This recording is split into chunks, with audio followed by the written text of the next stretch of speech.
Kumusta na nga pala, alam mo lang yung apply. Nako, inay, malas eh. Bay biruin ninyo. Apat yung aking in-applyan. Ay, hindi mo lang ako natanggap eh. Hindi ako nakapasok. Ay bakit siya ka nag-apply?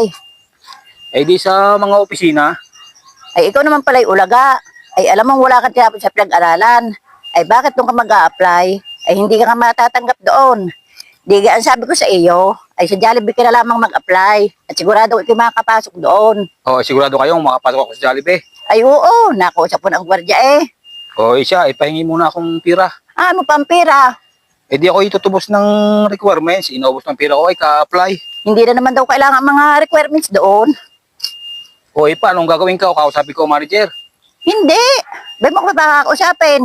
O, paano ang gagawin ka? Eh, ano ko sabi sa inyo ng gwardiya? O ay sabi ng gwardiya, pagdating mo daw ng Jollibee, itulak mo lang daw ang pinto at makapasok ka na. Kung minsan pa daw sila nabubukas.